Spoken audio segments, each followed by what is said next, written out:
ready, then I believe my time will start now. My family expects me to be a lot of things: a straight A student, an athlete, a good debater, a bride. But honestly, I think they need to give up on the dream of an Olympic gold medal. I'm like 4 feet nothing, and I have 2 left feet. It's not gonna happen. As for the bridal couture, I think they can size me up for a different dream. When I grew up, I wanted to be an angel investor, and while a family would be nice, it just doesn't seem to fit with my fantasy at the moment. When I tried to tell my family about this, I was met with an endless stream of reminders about my duty to family and country. It was almost like as if I don't have a choice, while I do, in fact, have a choice. The conversation reminded me that many women the world over don't have a choice when it comes to their bodies or their futures. From the ancient medieval act of giving your daughters away in marriages, to finally the modern application of the drowry and the legal status of women in marriages, we seem to have little control over ourselves.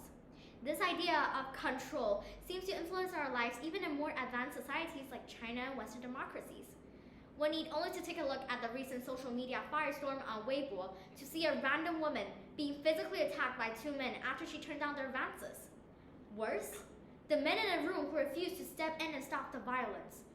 But that the woman's right to refuse those men need to be met with a violent response, and that these men felt empowered to attack these women in the first place shows a much larger problem.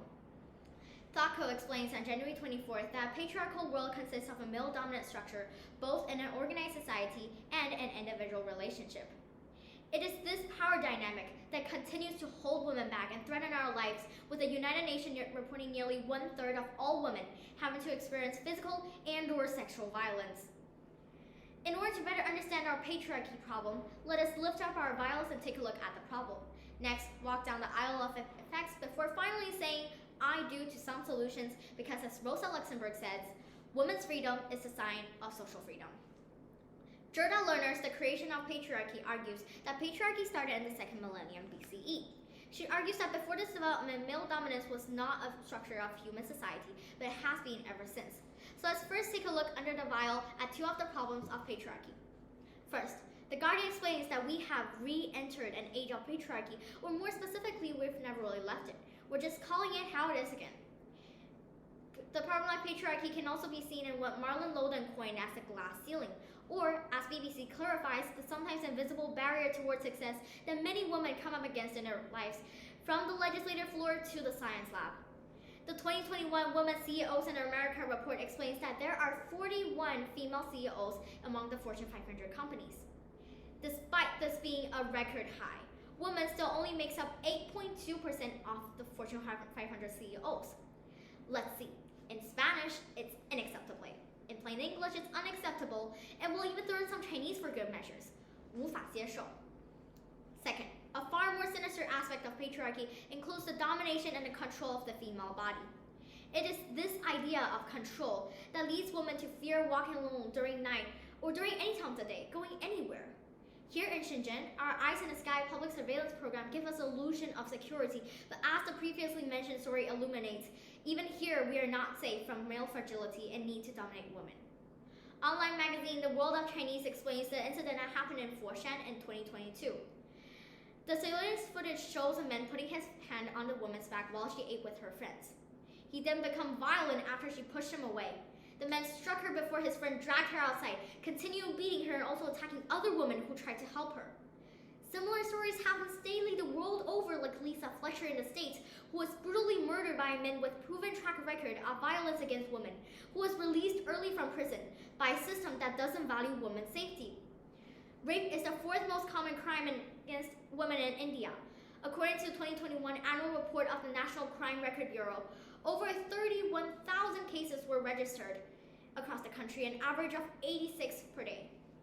The autobiographical film Desert Flower tells the story of Oratory from Somalia, who at the age of 5, like many, suffered the inhuman procedure of genital mutilation. A terrible crime against women, according to the World Health Organization, is done to nearly 8,000 girls every day. We could clearly see these tragedies happening around us, like in Africa, America, and even right beside us. In order to better understand these atrocities, let us walk down the aisle and confront the causes of patriarchy. Initially, when you ask the internet why men think they're better than women, blogger Benjamin Blakes explained to Quora that men like thinking they're number one, but it's far more complicated. The University of Chicago Booth School of Business explains that there are several factors that continue to reinforce the glass ceiling, and that although women have surpassed men in educational attainments, they're still massively underrepresented in top-paying jobs. Demand outside of work, such as childcare or housework, still falls disproportionately upon women, and even when the man takes on those roles, those marriages are more likely to be unhappy and end in divorce. Sure, Benjamin, men like thinking they're number one, but they're also unwilling to accept something and home perceived as number two. The Center for American Progress concludes and cautions that the childcare crisis is keeping women out of the workforce altogether, locking executive roles behind a shatterproof ceiling. Additionally, the aforementioned wars theory explains what the world is seeing today is that women are falling into the category of male obsessions with their territory and positions, both culturally and legally. Women in less developed areas, and some in supposedly developed ones, are denied the freedom to control their own body, and any number of justifications are given. To save a girl for marriage, family honor or social expectations, and coming of age ritual, to name a few. But all causes are rooted in gender inequality. It is this inequality between men and women creates invisible boundaries between so-called equal competitions, and overall with the ultimate reality that women's life, power, and even bodies have been somehow controlled by men.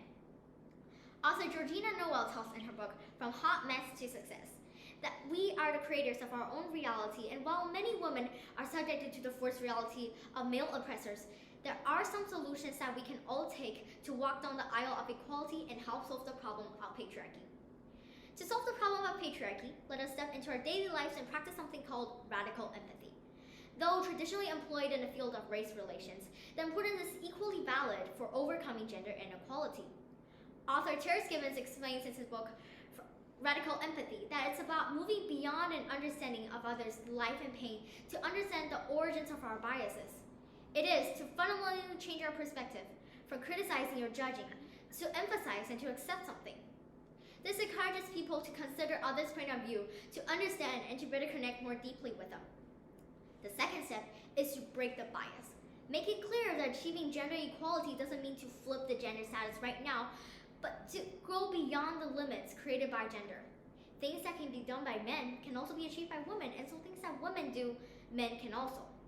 The International Labor Organization notes stereotypic bias is more likely to occur when the gender composition of the workforce is tokenized or lopsided. Gender stratification may result in determining which people can hold certain jobs. Applying for leadership and keep applying until you're able to step into those roles. Communicate with your partners, whether they're a spouse or your co-workers, and share the burdens of our society. Don't accept that you have to do the lion's share of the work with the master of the rewards. The final step is to think that we as women, like men, need to value ourselves and other women. The Atlantic suggests that we must gain the confidence to value our own insights and questions and to present them readily. Young men need to act more like women, to speak less and to listen more. If women are ever to be able to achieve real equality, then we have to stop accepting male behavior and male choices as the default and the ideal. We must insist on changing social paths and bending career tracks to accommodate our own choices. We have the power to do it if we decide to, and we have many men standing beside us. Acknowledge that both genders can be victims of violence and empower each other to support one another. We'll create a better society in the process for all women and men too. So, I won't be walking down the aisle anytime soon, and honestly, but I'm probably still a hot mess.